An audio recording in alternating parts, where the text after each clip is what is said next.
Hello, my name is Marcus. I'm the compiler of a collection of therapy quotes entitled Psychoanalytic Self-Awareness Quotes. This is TQ 70 to 74. Therapy quote number 70. One of the most curious things about a constant pursuit of self-advantage is its static character. For he remains trapped within his own egocentricity. His emotional world is only large enough to hold himself as defined by the limited aims he pursues. No one can find himself if he keeps running away from himself. Look for your other half, who walks along next to you and tends to be what you aren't. I'll come back for the other two. So this is a continuation of a previous thread about Melanie Klein's quote about how we all live in two worlds, the external world and the internal world, as well as Mark Twain's quote about how within everyone has a tragedy, comedy, and drama. So this first one, if someone is the more heavily one is pursuing defensive goals, from the grandiose false self, from the idealized self, the glorified self, the more that restricts the feeling self, the other world, the inner world, right?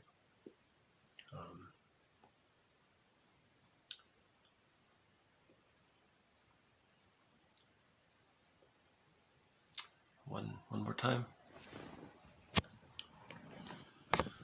One of the most curious things about a constant pursuit of self-advantage is its static character, for he remains trapped within his own egocentricity. His emotional world is only large enough to hold himself as defined by the limited aims he pursues. Nobody can find himself if he keeps running away from himself. Look for your other half, who walks along next to you and tends to be what you aren't. So there's this real emphasis and awareness of the two worlds, right? So the second one by Karen Horney, she says, nobody can find their real selves if they keep running away from their real selves. So the more we chase the grandiose self, the more we're running away from the real self. So there's just this awareness of the two worlds. Robert Bly often quotes this short poem. He's look for your other half, look for your feeling self, and all that you're not aware of about yourself. Who walks along next to you, right? It's a part of you, but you're not aware of it. So he walks along next to you, right? And tends to be what you aren't. See, and you're not aware of what's in the bag. Robert Bly has this metaphor of the bag, where as we grow up, we put traits and aspects of ourselves into this bag, and then we drag it along, he says, In this poem, it's as if there's another you that's walking along with you. So the idea is to get to know this, what you don't know about yourself. The idea is to get to know what you don't know about yourself, this so-called shadow, we call it, right? Shadow side, the feeling self, which holds your egg, right? In a basket that's been lost, right?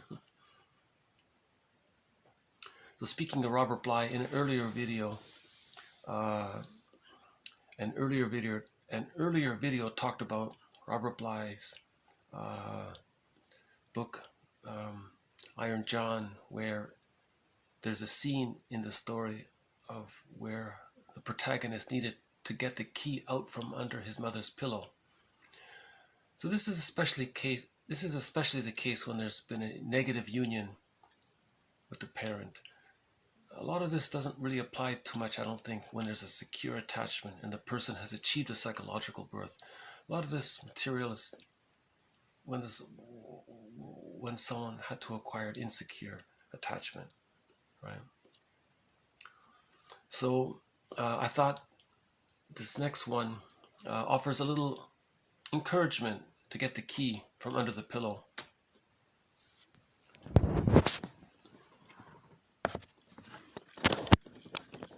We do not create life.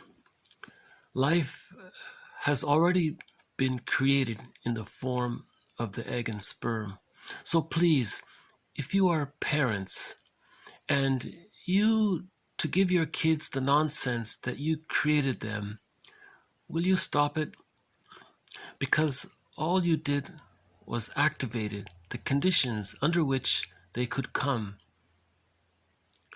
Your parents didn't create you either.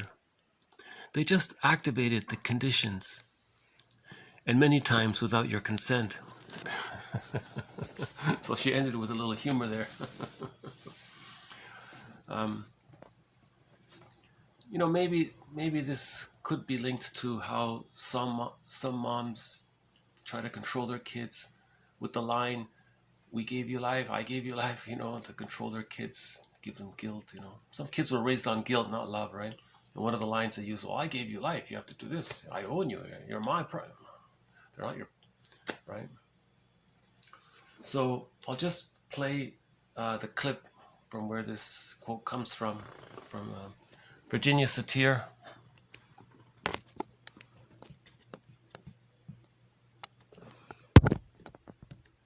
We do not create life. Life has already been created in the form of the egg and sperm. So please, if you are parents and you give your kids the nonsense that you created them, will you stop it? Because all you did was activated the conditions under which they could come.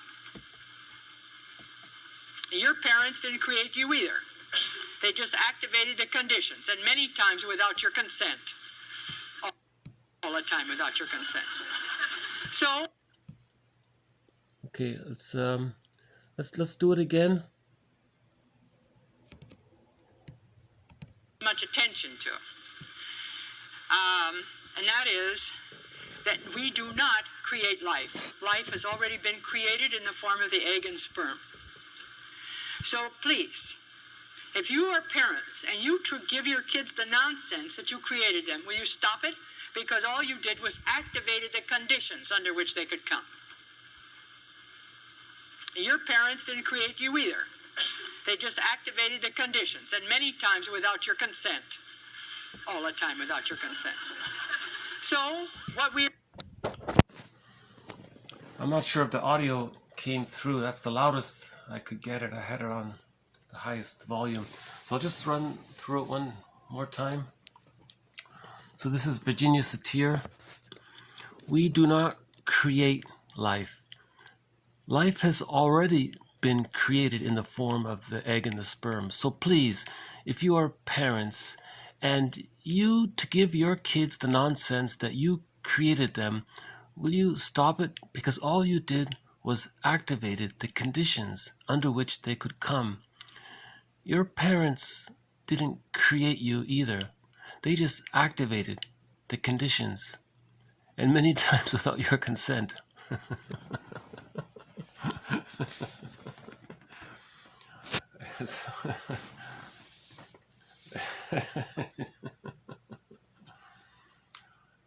So this, you know, it is a freeing concept, because especially that quote, I think, is good for people who feel overly controlled and overly possessed by their mothers. It's one thing. See, when a lot of people say when there's too much possession by the parent, that's not really love. Some say that's actually hostility. There's a lot of hostility in there, and that's the negative union. It's like a Stockholm syndrome, you know. You don't really, you know what I mean. So there's a negative union there, right? So that quote, it reminds me of the famous poem On Children by Gibran. So I'm not including it in this collection because it's a well-known quote, one of the most famous poems ever written of all time. I'll just maybe quickly read the first part of it. he says, your children are not your children. They are the sons and daughters. They are the sons and daughters of life's longing for itself. They come through you, but not from you. And though they are with you, yet they belong not to you. You may give them your love, but not your thoughts, for they have their own thoughts. You may house their bodies, but not their souls. For their souls dwell in the house of tomorrow, which you cannot visit, not even in your dreams. You may strive to be like them, but seek not to make them like you. And it goes on like that. So that's quite something, eh? Again, it's to affirm the dignity of each human existential identity, that each person has a felt sense. Parents didn't make that; they created the conditions for it to happen. They're facilitators, let's say, or in the poem, children come through the parents and all that. And this thing about the thoughts, you can give them your love, but not your thoughts. Like, don't impose your, you can teach them and love them and all that, but don't give them your set expectations of what the parents need, or let the kids get to know themselves, find their real selves, and express their real selves for them. Allow them that emotional freedom. That's that freedom, right? So both of these quotes are about emotional freedom. I think someone said therapy is about achieving emotional freedom, finding your autonomous self. So, I won't comment much further. Maybe I'll just do a quick read through and leave it at that. Yeah.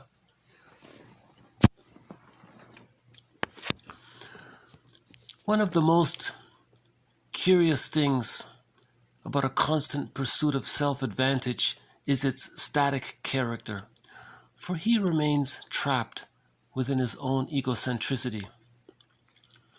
His emotional world is only large enough to hold himself as defined by the limited aims he pursues. Nobody can find himself if he keeps running away from himself. Look for your other half, who walks along next to you and tends to be who you aren't. We do not create life. Life has already been created in the form of the egg and the sperm. So please, if you are parents and to give your kids the nonsense that you created them, will you stop it? Because all you did was activated the conditions under which they could come. Your parents didn't create you either. They just activated the conditions, and many times without your consent.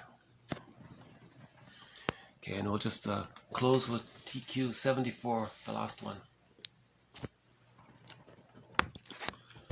Analysis dismantles the old fortress walls, the gloomy strongholds, the diapilated ruins of neurosis. These must be replaced by new, habitable, and cheerful edifices built up by the soul.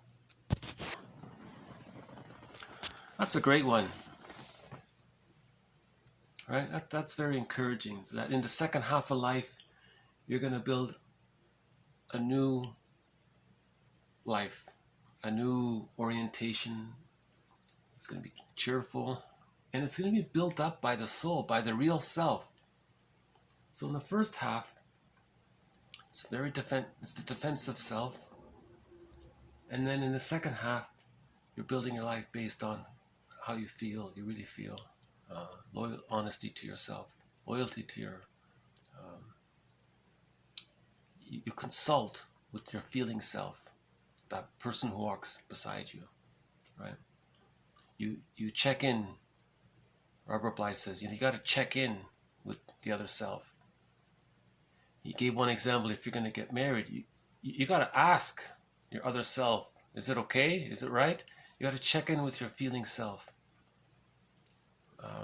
So in the second half, you're able to build a happier life because you are checking in with your feeling self. Because and that's the whole goal of all this, to integrate, to welcome back the feeling self. In a future quote,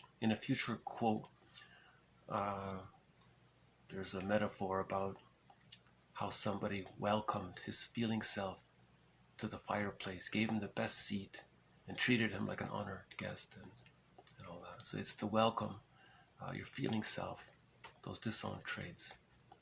Right? And in the previous video, we talked about the mirror defense.